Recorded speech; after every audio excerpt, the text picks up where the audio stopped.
dukhan, smoke. And the Quran says that one day it's going to be plainly visible in the sky.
I want to take you now tonight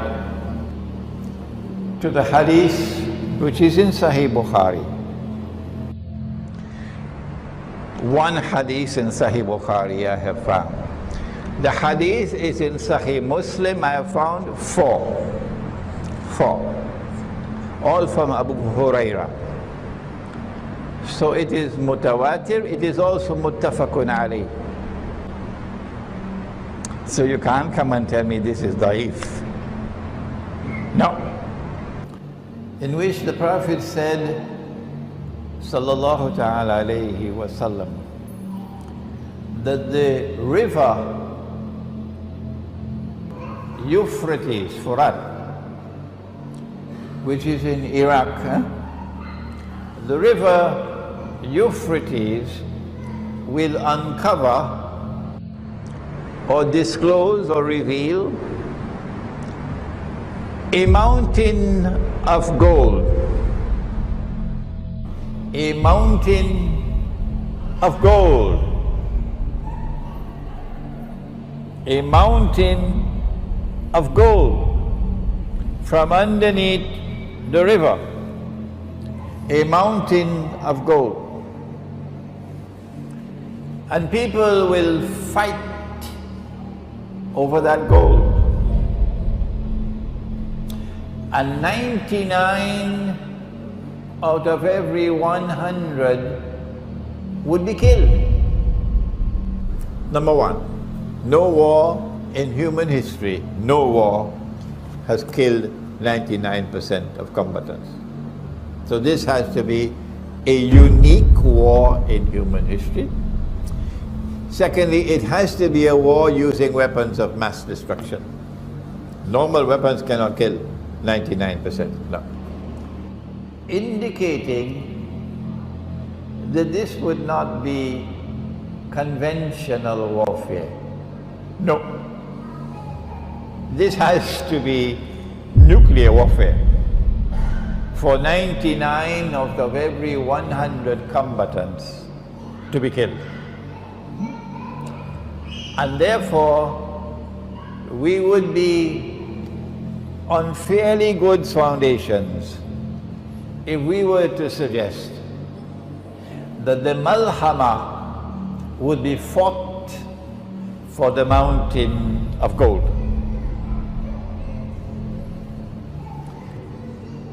Those who will fight for the mountain of gold will all be saying, I will be the one who will survive. So of all the actors fighting over that gold, none of them knows who is going to survive.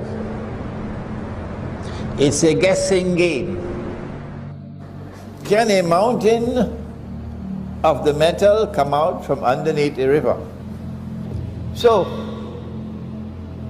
that a mountain of gold will come out from underneath the river. Those of you who want to have tafsir, you can wait for a long time. That one day somebody will be there with a pan and they will find a nugget of gold, and that will be the sign that the mountain of gold is going to come out now from underneath the river. If they want to wait, I'm going to call them for the first time my Salafi critics. The Salafi methodology is that only Allah and His Messenger and the early Muslims are authorized to offer an interpretation. So the Salafi, and I'm not being disrespectful to them, so they should not be annoyed with me. I don't have any boxing gloves on. The Salafi methodology will be, you got to sit down and wait for the mountain of the metal to come out from underneath the river, because there is no interpretation given. But we say no. If you want to sit down and wait, you can wait. We have understood this to be mutashabiha, and we say we have the right to interpret. When we interpret, however, we must always say Allah knows best, because we can be right, we can be wrong. This is our opinion. You should not accept our opinion unless you are convinced that it is correct. What more can I do? But do I have the right to offer this interpretation? Try stopping me. You won't succeed. Because the evidence is already here around the world. Around the world, those who've been listening are accepting this opinion and not yours.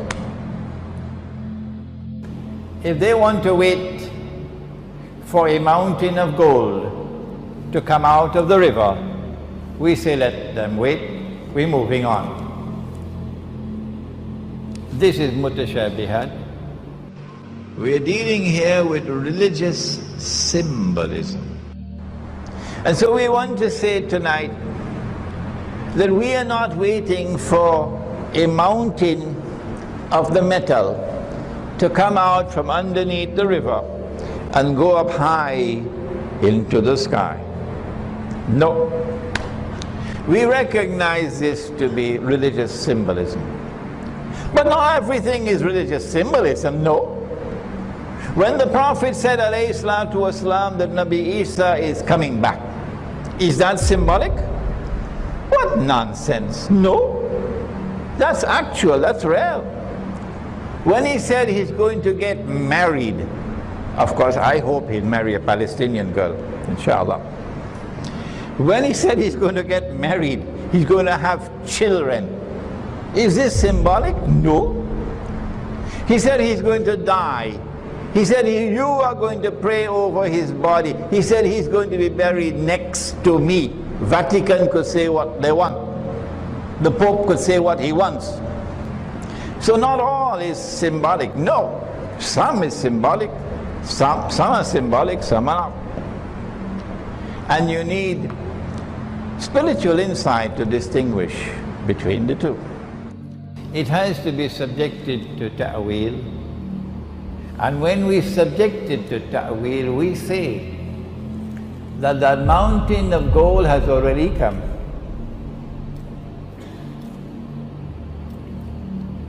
And the fight for that mountain of gold is about to take place. And that's the malama. We say that something underneath the river in a vast quantity, symbolized by a mountain, is one day destined to function as gold, and it's oil. When oil functions as money, the world will witness something called the petrodollar. And I didn't understand that. For 40 years I did not. I have to confess tonight. We say that it is an ocean of oil underneath the river, which one day is destined to function as gold.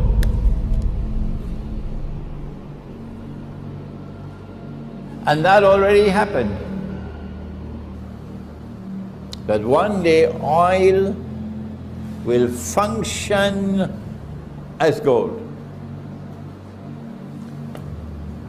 And that the monetary system, which will be based on oil functioning as gold, is one day going to be challenged. And that challenge is going to lead to the Malhama, or the Great War, Armageddon, in which 99 out of every 100 will be killed. Malhama is what the Christians refer to as Armageddon. The great war, the big war, the war of all wars.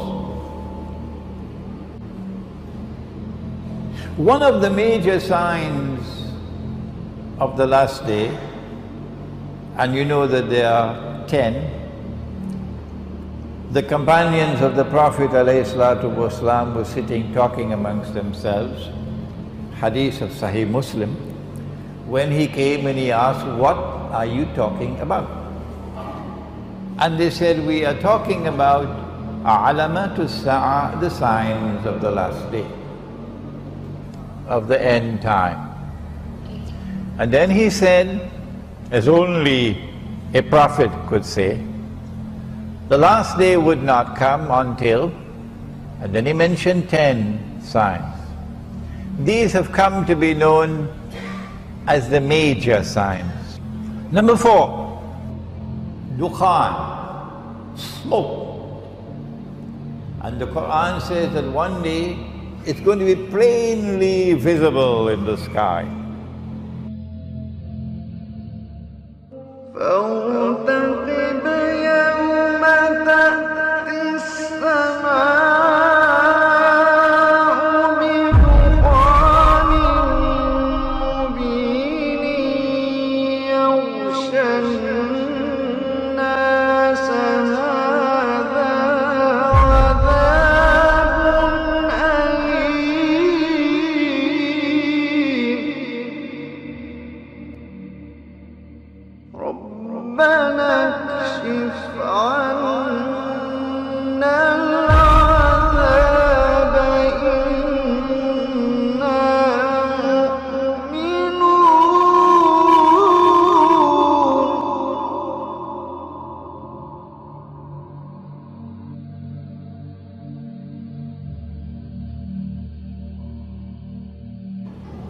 So of these 10, I want to turn to the smoke.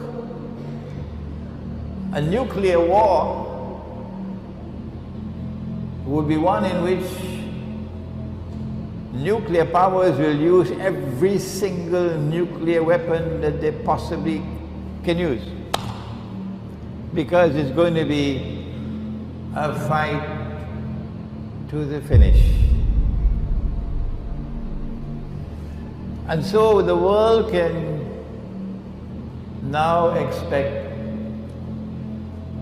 that if a nuclear war were to take place, excuse me, too late now to say if, rather it should be when the nuclear war takes place, when the nuclear war takes place, because they've already declared war on Russia. If you're living in France and Britain and in Western Europe, and if you don't know that your leaders have declared war on Russia, and the nuclear war is now inevitable, and when that nuclear war takes place, that thousands of nuclear weapons will explode. If you don't know that, then you are living in dreamland. And if you hope to survive in Western Europe, you're also living in dreamland. That's the price you pay for having Zionist rulers ruling over you. That's the price. I hope you're listening to me, Europe. I hope you're listening to me in Europe. And I hope you're listening to me in the United States and Canada.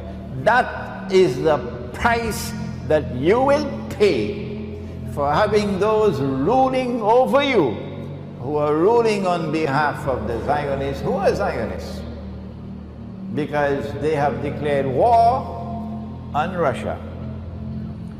And the nuclear war is now inevitable. When it does take place, then I want to suggest to you tonight that the mushroom clouds which come from nuclear explosions, which will probably blot out sunlight, so that there will be no sunlight in the world. For how long, I don't know. The Christians speak of 3 days and 3 nights of no sunlight, but there's a hadith which speaks of 40. This is not my field. I want to suggest to you tonight, for you to think about it, that when the Prophet ﷺ spoke about smoke, dukhan, as one of the signs of the last day, that he was referring to the mushroom clouds which will come from nuclear war, the malhama. But the Prophet said that the Muslims who are present at that time should not touch the gold. Should not touch the gold. So if we obey the Prophet ﷺ, the implication would be Muslims would not be involved in fighting, in the malhama. The malhama will involve others who are not Muslims, or those Muslims who disobey the Prophet ﷺ. They will be part of the malhama. So maybe that's good news for Malaysia and Indonesia. That you would not be a part of the malhama. If you study the world of money, I have this book, The Gold Dinar and Silver Dirham, Islam and the Future of Money. We also have it in Bahasa. It will tell you something about how this money that we now use came into being. Where did this paper come from as money?